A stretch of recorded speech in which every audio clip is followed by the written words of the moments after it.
Hello guys, I am back with the second part of my National Championship 2015 review, and part will be about day 2 of the tournament, which was starting with the top 32 players, each in a group of 8 players playing for the top 4 spots in the group. So this is a 3-round tournament, the first part, and then it's cut to top 16, and afterwards it's a single elimination tournament. And the special rules for the top 32, the first 3 rounds, I mentioned I think in my first video, but I will mention it again now. This were only level 3 Crossmasters are allowed, and you can only play 2 rares in your level 3 Crossmasters. I think all Crossmasters were allowed up to RT, so also the Crossmaster Quest figurines. And now I will first of all I will show you my team I played, and then I will explain you why I played this team. So the team I played was Hereby I, King of the Goblins, Arthur Biene, and Anatomy. And the reason I played this team is, first of all, I didn't get the Royal Gobble before the tournament because I don't have Crossmaster Quest yet. And in my opinion, the Royal Gobble, this is this figurine over here, is by far, in my opinion, the best level 3 figurine, because he can spawn 2 gobbles, which is quite strong, and he has also this passive where every gobble gets armor and lock, and the gobbles have 3 health and have a 1 damage attack, so he has some good attack on range with the gobbles. He can spawn 1 per turn, and he can also do two elements of damage which are quite rare in this format. This is the fire damage and the air damage, and he has also a damage output of 3 with a distance of 3. So this is quite good Crossmaster with 10 health and armor.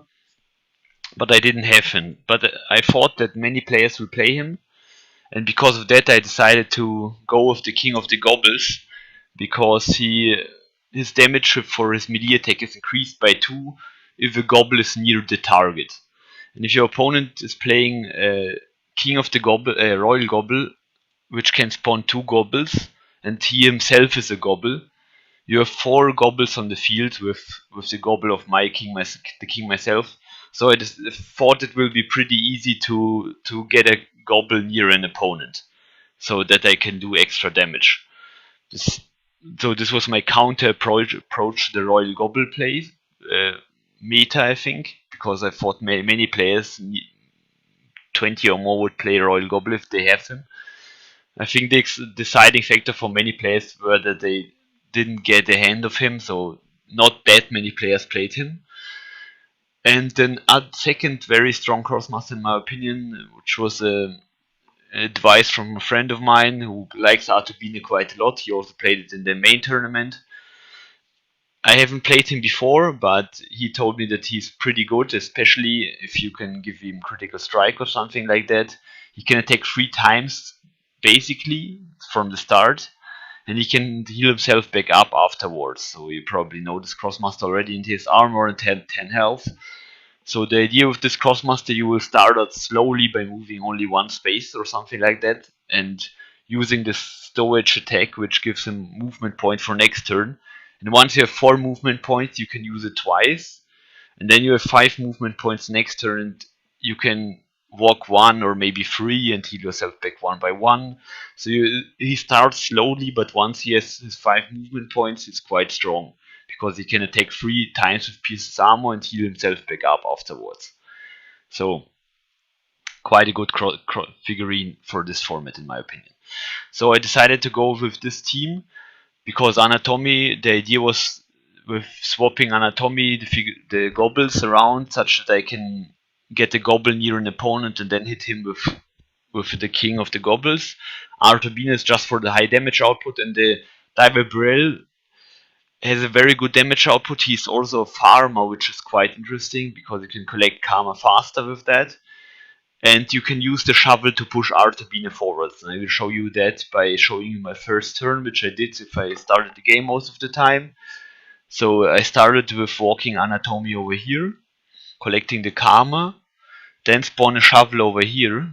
Oh, I think I have a shovel icon maybe, yeah. I think I should use the shovel in this one also. Yeah, Okay, so now we have the shovel. Then I spawn the shovel normally over here. Then I walk over here, collect 2 or 3 karmas. I I decided if I started first, I collected only 2, and if I went second, I collected only 3 because I figured that if I went second, so I really decided on the spot depending on the opponent's team. The idea behind not collecting karma is that I could collect it next turn such that I can use the farmer ability. But if I am able to walk over here the next turn after, so it didn't really matter if I collected it. So it would bad to not collect it because there are 2 karmas over here. So that's a minor thing.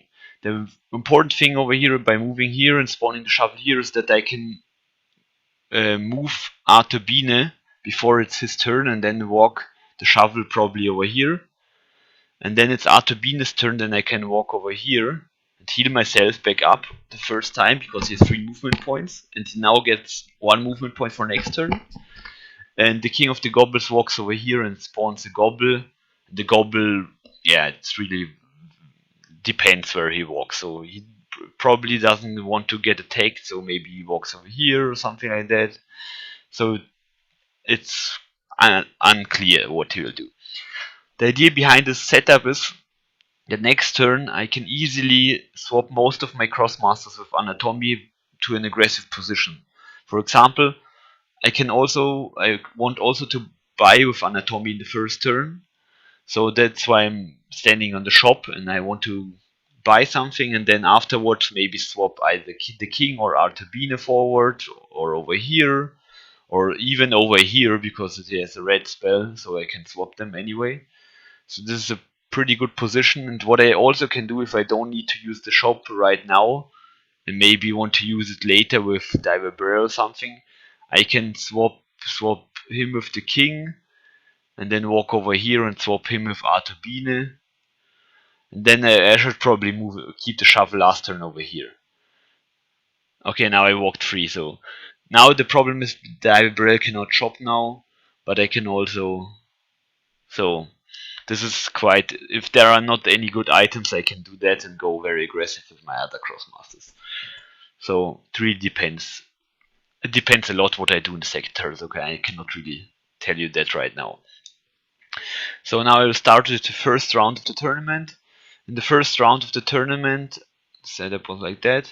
My opponent played Diver Burrell, Raoul Buck and Raoul Buck, which is a quite interesting ranged poke team with only aqua damage.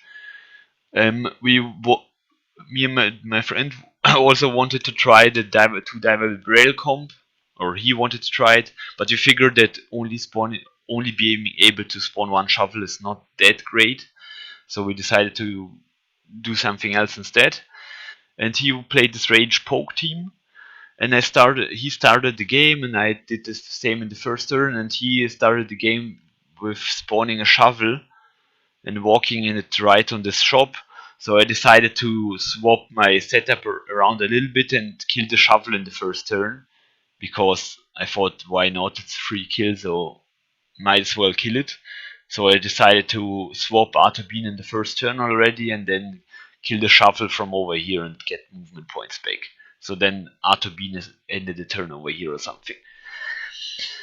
But my opponent played, in my opinion, a little bit too defensively with his team. He all the time he didn't want to get in there and maybe get some attacks in, and he played very defensively with the fog. And so at some point I got 1 to 2 spaces further ahead every turn with my whole team. So at some point I stood like over here or something like that, and I came closer and closer to him without him being able to do damage to me because he didn't want to risk one of his Krosmasters getting very much damage.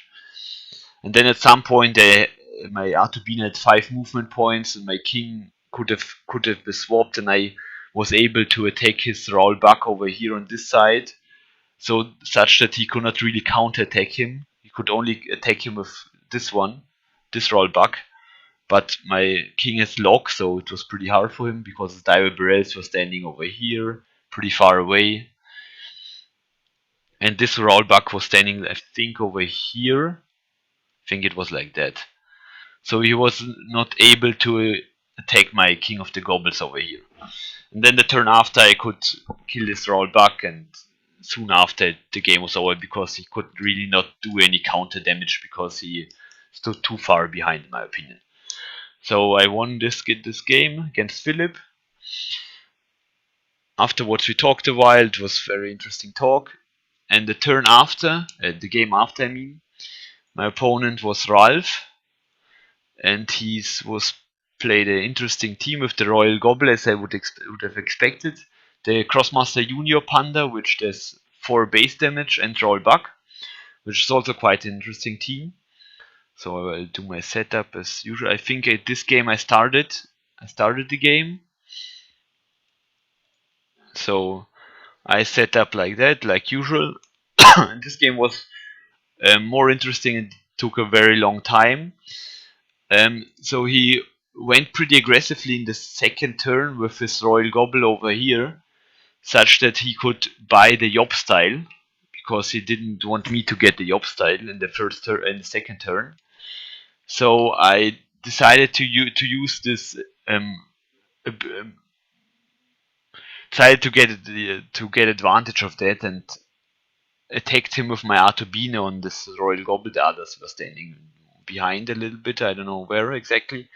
So I did my first attacks on the Royal Gobble. I did like 4 damage, I think, because he has also armor. And I attacked him 3 times with Artubino and then healed himself back up. I think my Artubino ended the turn over here, so he was pretty safe because Diver could not attack me. The Panda could also not attack me. And the turn after, he really blocked the path with some gobbles. Like he put like 2 gobbles over here or something. And he decided to go a bit defensively. And so he has 4 damage already. So I decided to go for the kill with Artubine. He had 6 health left. I bought him the 4 health item. And he had 1 wound already. And then I swapped like the gobble over here. And wanted to unlock. No, isn't it possible? I think the positioning was, I think something was the other way around, I'm not sure. So I somehow swapped this anatomy over the fog. It's not possible, so I think I swapped her here, or kind of like that. And then I was able to attack his Royal Gobble 3 times again with my Artubine, and standing over here and healing myself back up to 13 health. But he survived on 1 health. This was pretty unfortunate for me. And I thought that my Artubine was pretty safe, but I kind of underestimated the items he bought already. He bought a Yob style on the King, and he also bought the Sacreur style on Diver already, I think. And the turn after, he also was able to buy the Kras style, and then he managed to kill my Artubine with only 3 Krosmasters, with Diver, this Panda over here, and Raoul Buck. It was a pretty high damage output, so I really underestimated this. And he managed to kill my Artubine over there. And his Royal Gobble stood behind with 1 life. And he forgot to put down the Gobble to block the path for me, because I killed the Gobble or something like that. And because he also mistakenly thought that 1 Gobble was his, but it was my Gobble, so it was pretty confusing over there. And so I was able to get aggressive with my Diver somehow and use the Lost Puppet item and walk the puppet from over here behind to the king and kill him with the 1 damage. But the turn after that, after I was able to kill the king and deal some high damage to his panda with my king, because the Gobble was standing near him, I could swap him to the spot. He got the counter kill on my Diver Burrell, and then the time was called soon after, so I could have counter killed his panda also, or maybe even counter killed 2 of his Krosmasters at some point, but he had 1 GG more, so we decided to this game to end in a draw, because in my last extra turn I wasn't able to get 7 GGs. I could only maybe get 6, so we drew the game. It was a very interesting back and forth in this game, so it was quite entertaining to play this game. Very nice opponent. And then round 9, I again played against Mark, who I played in this first day in round 2, and we drew. So, and the interesting thing that happened over here, I wanted to do an Excel sheet but I forgot to do it. I'm sorry. So I will just make a text document. I will show you what happened there. It was quite interesting. We had 8 people in the group, and after the second round, there were 4 players. Let's see. There were 4 players with 4 points, and 2 players with 3 points, and 2 players with 0 points. So one of them was me. The other one was Mark, my third round opponent. Here was Ralph. And the other one, I forgot the name, with 4 points. So these were the standings after round 2. And me and Mark were playing on the first table. So because I figured this one out, so the 2 3-point players, one of them advances to the first place if all of us do an intentional draw. So if all of us do an intentional draw, one of us probably will, will for sure be not in the top 4. So in the conclusion, not in the top 16. So this is a pretty hard spot for us. And I think the opponent score was something like 56, 56, 50 and 50. So both me and Mark were ahead of the others, but it was not that much, especially for a 3-round tournament. So I decided to go for the gamble and maybe to go for the chance that Ralph will play against his opponent, and then if he would play and one of them would win, we both would be in for sure. So we decided to do an intentional draw and go to 5 points early on in the round.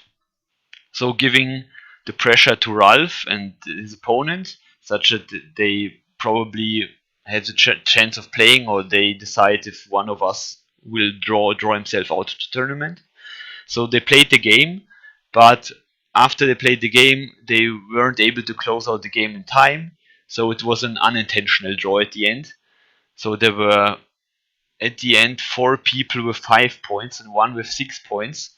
And the opponent scored, this opponent over here, was in second place because he had the best opponent score and his opponents won their last round. And all 3 of us, so me, Mark and Ralph, were in 3 to 5th place. And we had all the same opponent scores and all scores were equal. So the judge decided that we have to roll dice who would be in the top 16, and one of us was out after rolling the dice. So how it worked was we rolled 5 Krosmaster dice, and the number of critical strikes were counted, and we had like 30 people watching us roll the dice. So this was quite an intense moment, especially because I didn't expect to maybe this tournament ends like that for me or something like that. So I started to roll the dice and rolled 2 out of 5 criticals, so this is quite low. And then I think Mark rolled the dice with also 2 criticals. And then Ralph rolled, so I figured, yeah, maybe I have a 50-50 chance if the other one is rolling higher.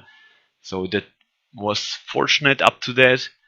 And then Ralph rolled the dice and only rolled 1 critical strike. And then at this point it was decided that he would be the unlucky one, who was not in the top 16, which was quite unfortunate for him. But I was very happy for myself that I was able to luck myself into this top 16 with this dice roll over here.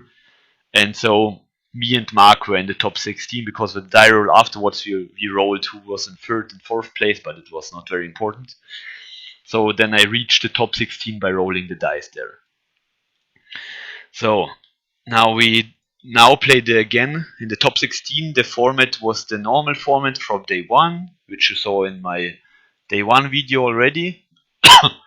So, and my first opponent in top 16 was Stefan. He was playing Tio, Core, Gultat, and Kevin. And my team again was the team from day one you have seen before. It was the Puchan, Ferris, Kevin, Core, Ayan, Cannibal Jaff, and Black Crow. So this match was quite interesting because I started the game first with the usual setup I had. So you've probably seen this before. My Puchan ends over here, Ferris somewhere over here, Core here, Ayan here, Cannibal here, and Black Crow maybe here or something. So it depends. Maybe the Core is also here. And because I went first, it was hard. He could not really take me in the first turn because that's quite unreasonable. So he set himself up for the second turn. I think he positioned something like that. His Core over here and his Kevin was, I don't know where his Kevin was. And I decided that in this matchup it's pretty important. His Gultat does not do very much damage to my Black Crow, and Black Crow is the most important Crossmaster in my team. So most of the time in this matchup it's decided by the one who's attacking, who's dealing the damage first. So I decided to go very aggressive in my second turn already, and I pushed. I think my Core was over here, my Black Crow was over here. So I decided to push my Core such that I could maybe attack his Core. I think something was swapped around, maybe like that or something. So I decided to go in and push my Puchan and throw my Ferris, such that I could attack his Core with both of them. And I was also able, I don't know exactly how I did it. Maybe I walked over here and Ferris over here or something like that. So somehow they were in line and his Core survived on 1 health. So the turn after he could attack me with with his figurines on both of them, and my Ayan stood behind so that he could be thrown in next turn. And Black Crow also, I did some one attack, maybe I did a Crow or something. And he decided to attack my Ferris, my Core, especially because Gultat is the cross attack. And I kind of positioned myself not that great in my opinion. I think I could have done some things different there. And he decided to split the damage evenly, kind of, and try to kill both of them. At the end, he didn't manage to kill both of them because of some unlucky critical rolls. So he only managed to kill my Core, and my Ferris was alive with 1 health. And his Core was also on 1 health because of the damage turn before, and he used only the 5th attack. So I was able to counter kill his Tio and the Core the turn after with my Ayan, and also with my Black Crow, and my Kevin I think could also port in for the last damage. So I was able to kill his Tio with my Ayan, the Ferris that was alive, the Kevin and the Black Crow, and the Crow was also able to kill the Core. So this was quite fortunate for me. So I did get the 5 GG from Tio with Kevin and the 1 GG from Core. And then he had only 1 or 2 GG left, and he surrendered the game because he figured, yeah, there's really was no big point in playing because my Black Crow was at full health, and it would be pretty hard for him to come back from this game. So it was also a quite tense game, and this was the game for top 8. And now comes the most important game for me at the tournament. It was the game in the top 8 for the spot in the World Championship, which was meaning very much to me, and I really wanted to play in the World Championship. And so I was quite nervous in this game, and I was played against another player, Sebastian he's called. He's a very good Ninbox player, and he's playing it quite a lot. And he also, the Ninbox team you probably know from early on in Krosmaster, in the last months or something, you don't see that often, but it's quite an interesting team. And here again, the problem for me was that he was starting the game, which is quite important in this matchup. So I could not really use the basic setup from myself. So But the good thing is that he loses 1 AP because of my Black Crow, so he cannot like do a Fernsocken play where he's putting a puppet down and attacks me early on with it, or blocks me early on with it, I mean. So he did some setup. I'm not sure how his setup was already. I think what I know about the setup was that over here he had the Molor. I think the Molor was over here and the Fernsocken over here, if I'm not mistaken. Let me see. I'm reading out of my notes, so I have to maybe reproduce the game a little bit. It's hard with that many figurines from only notes.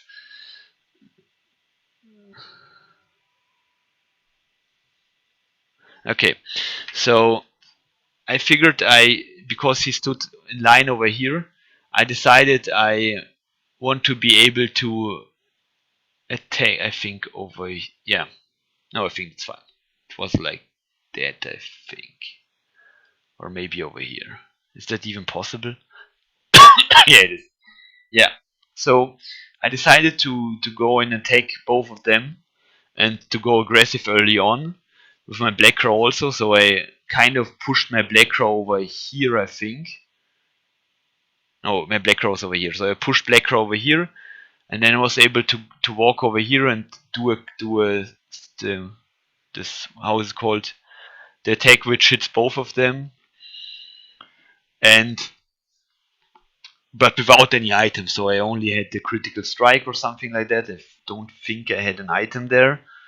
And I also went in the yarn such that I would for sure kill this Molor. So I gave both Black Crow and Yarn critical strike such that I kill Molor.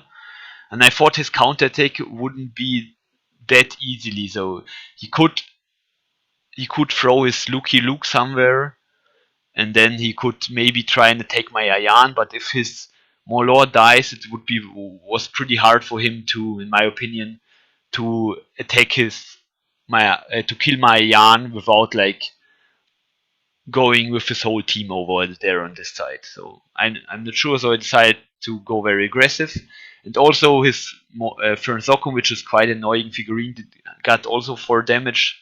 So it was pretty. It was a good attack in my opinion. It was pretty aggressive though. So the turn after, he got the Cross tile in the shop, which was flipped to the other turn after me, and gave it to Lucky Luke, so such that Lucky Luke could alone kill my Alyan, which was pretty unfortunate for me. So he traded pretty good there with the item, and he also was able to recover his Lucky Luke far away from my Black Crow, and also Black Crow is not that good at hitting Lucky Luke. So the turn after, I made a big mistake with my Coagulary, where he did a very good move here. He put a block puppet. Where's the block puppet? This one. In front of his own Lucky Luke, such that I could not push my core to over here and just walk up to Lucky Luke. So it would have, I couldn't really attack him with my core. So what I decided to do is, in the shop was the Wabbit item. So I decided to buy the Wabbit and spawn it, and wanted to attack his Lucky Luke with my Wabbit and also with a Crow or something, such that I could do damage or maybe even kill Lucky Luke. And I spawned the Wabbit over here and then walked here, and then did a big mistake by not moving the Wabbit and just forgot to move him, and then instead moved my Puchan. And yeah, so his Lucky Luke had 3 health left after this turn. I went a bit more defensive with my Black Crow. I'm not sure what happened there.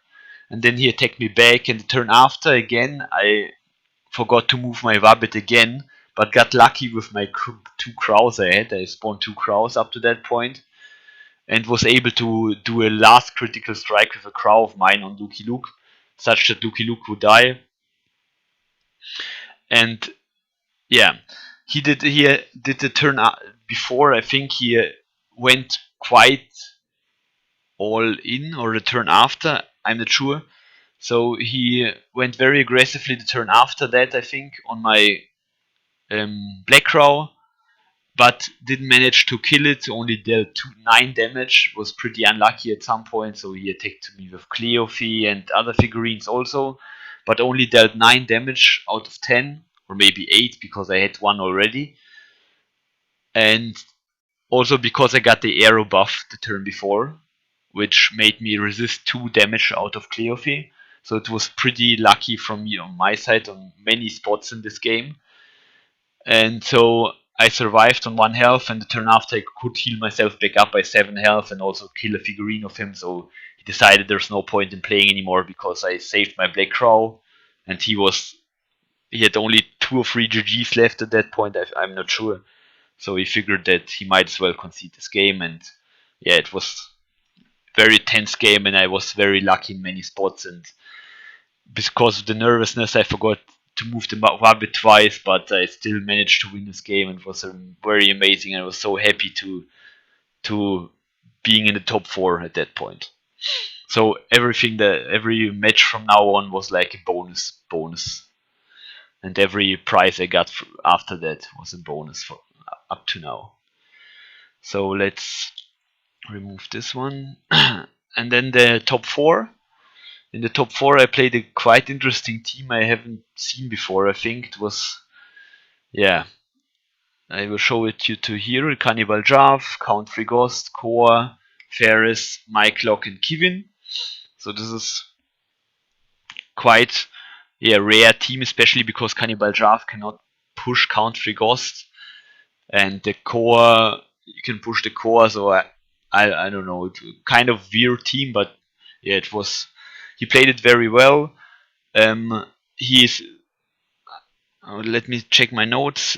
He bought in the first turn. I think he started the game. No, I started the game. And in the first turn, he bought the Enripsa style with this healing on Count Frigost already. So I figured, yeah, it will be pretty hard to kill Count Frigost from that point on. So I damaged him because there was really not anyone else I could damage. So I attacked him with 4 damage with my Black Crow, and I also went in with my Ferris, such that he was standing near to Frigost, and I was also able to block him from pushing my Ferris away or something with a Crow. So, and I decided to go with the Ferris attack on Cannibal Jav, such that he will not use the Enripsa style maybe. So I only dealt 4 damage. I plan to do not that much damage to Count Frigost, such that he would be able to use the item for value. So I decided to only attack him twice with my Black Crow, and attack with my Ferris on Cannibal Jav before that. So such that he had only 4 damage on his Count Frigost. And I was hoping that we will not use the item, and then I will be able maybe to do the 10 damage I need to kill him. And he did exactly that, so he decided not to heal himself back up. And I think he killed my Ferris, I'm not sure though. And he kinda stole some AP, 1 AP from my Core, such that she was maybe not able to attack, but his Count Frigost was positioned very aggressively. So the turn after, I think, let me see. In this game I also bought the Kavot Dofus pretty early on Black Crow, so that's why I dealt the 4 damage. I bought them in the second turn for the extra damage. And he had now this Frigost with 10 health, and my Core had only 4 AP. But the shovel was in the shop, so I decided to I think I shopped with I think his Frigost was standing over here, and my Cannibal Jav was already here. So something like that was the setup. And now I bought the shovel for my Coagulary, and also bought another item, I think on someone else, I think on the Kivin and Ripsa style. No, my notes don't say that, so I'm not sure. Then I attacked him twice with my 0 damage attack. I think I got 1 to 2 damage in even, so it was pretty great. And then my Core could hit him for 2 with the shovel. And my Jan, I'm not sure if my Jan, probably my Jan was dead already because I can't remember really. And then I also attacked him with my Black Crow twice with the Kavot Dofus. This was already 6 to 7 base damage. And then my Kivin was able to finish his Count Frigost off, and the game was over at that point. So he kinda underestimated my damage, I think, on the Frigost, and was pretty risky by not using the Ripsa style there. So this was the top 4 game. And then I was to the finals. So finals was quite interesting also. In the finals I played the team which you maybe will remember from my first video of the national championship. I played against Mark the third time now. This is also Mark was also the one who won the dice roll for the top 16 with me. So this was quite funny actually, that we were playing the finals after getting lucky with the dice rolls there. And we played a game against this team again. We played in the second round already, and now we didn't have the time, the clock playing against us. It was quite annoying.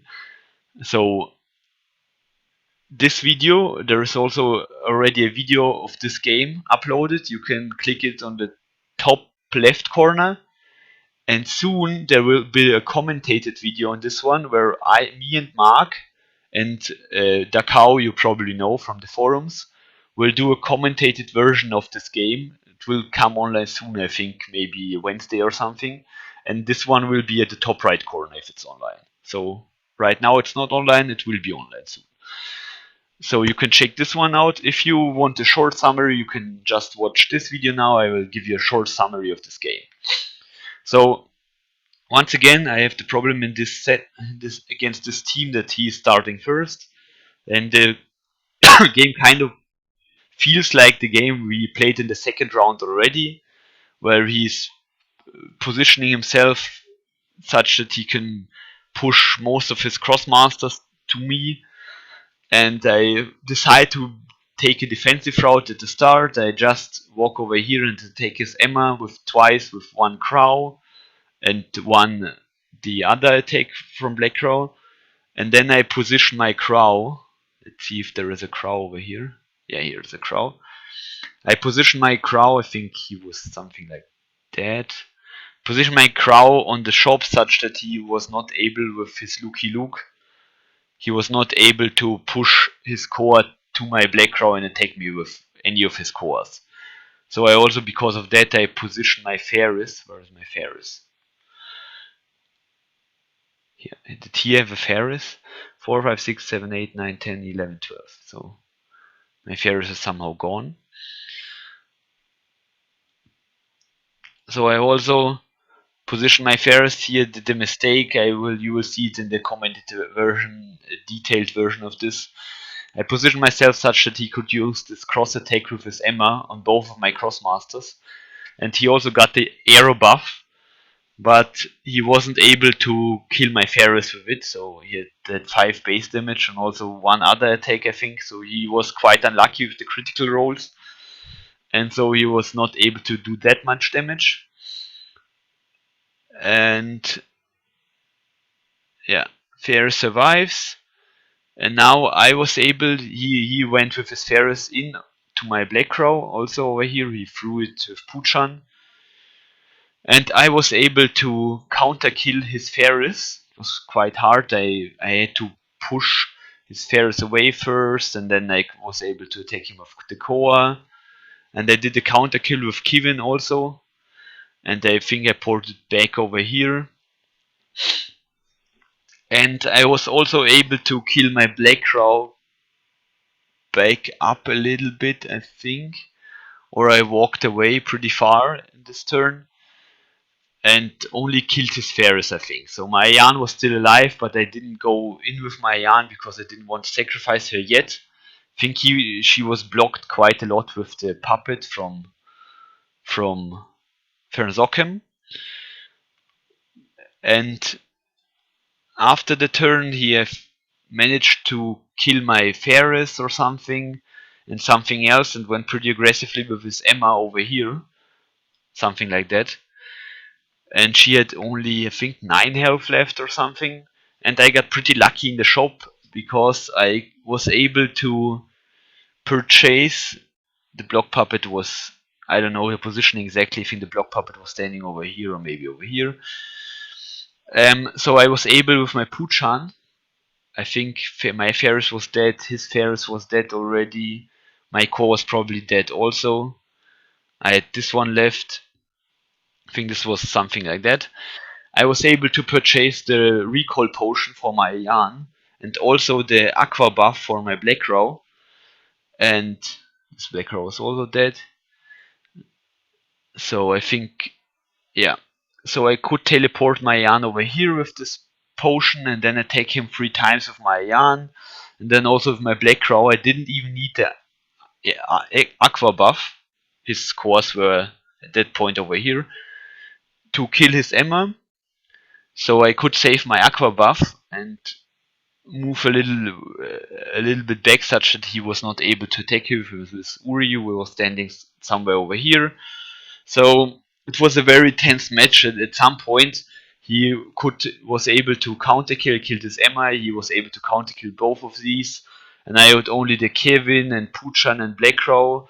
And at some point, I only had the Black Crow left, and this was quite a tense match. It was a 1 hour match or something. And the core started attacking me. I had only 2 figurines. His Luki was also his Luki was alive up to the end. So he had the Luki, the Pucha, and the Myclock. And then at some point I was able to, last turn I somehow was able to kill his Fernsokem. And no, this was not last turn. At some point I killed his Fernsokem and the core in 1 turn. And then for several turns I had 1 health left and he could attack me only with his Myclock. And then in the last deciding turn he bought a 6 Karma item on his Myclock who had only 1 health left, and my Blackheart also 1 health and was standing here in the corner. And he bought the 6 Karma item, which was the plus 4 health item, and positioned his Lucky Luke and his Myclock, these were all dead at that point, over here.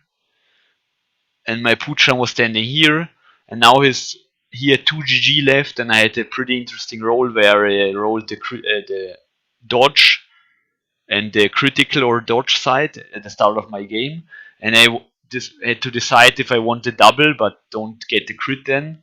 So I decided to go for a double such that he had 1 GG left, and then I went for the kill on his Myclock. I had 1 Crow left, and the Puchan attack and also 2 spear attacks were able to kill him with his 5 health, and this was the win for me at this tournament. So I managed to kill. This was a quite a tense match.